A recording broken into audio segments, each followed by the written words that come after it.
No, yes to several of your questions. Let's take the first one. Has any structural examination of a car park that has been built for more than 15 years and been sitting there for more than 15 years, has it been examined by engineers recently? And the answer to that question is yes.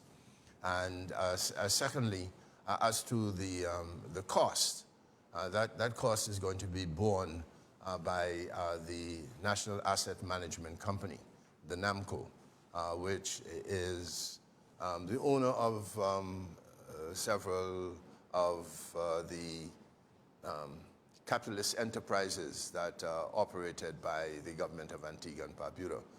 And therefore it receives dividend payments, which it is required then to use to increase the value of the monies that it has been granted. So NAMCO will take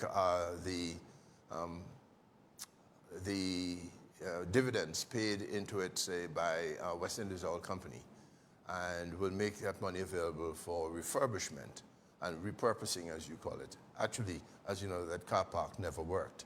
So there really is no repurposing, but really an attempt to put it into the stream of commerce rather than having it sit there as an eyesore that caused many derelicts and so on to go live in that building.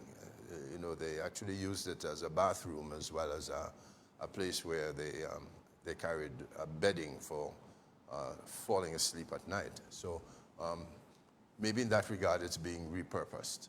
But the whole idea is to make that car park begin to do some useful work that will produce revenue.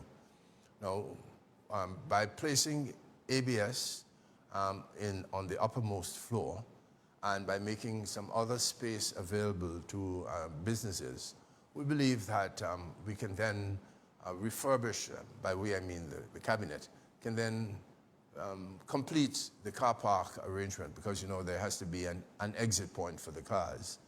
And the idea is that employees of ABS and employees of whatever private firms might operate from that building would have to have parking in and around there. And we notice also that about 50 cars every day park on the outside of the car park. Well, we will disallow that so that they'll have to use the inside of the car park. And there'll be some restrictions on parking on the streets in order to ensure that our streets can accommodate emergency vehicles, and also wouldn't make the streets of St. John's look so cluttered. You know, there is an attempt on the part of the Gaston Brown administration to make St. John's a nicer place in which to walk as well as to do business. Many businesses are fleeing the center of St. John's and are going to places like on Friars Hill Road and so on, where these new malls are popping up. So our expectation is that we can help to make St. John's a better place, a more attractive place. And the car park that has been sitting there for more than 15 years, which car park was, ought not have been built there. We have to find a way to use it, because to rip it down is even more expensive than to try to utilize it. And it's too late to rip it down. So it's one of those monuments to stupidity that we see on display by a former administration. So we are going to make it as useful as we possibly can. And yes, we think we can paint it and have a vendor's mall around the outside, downstairs and so on.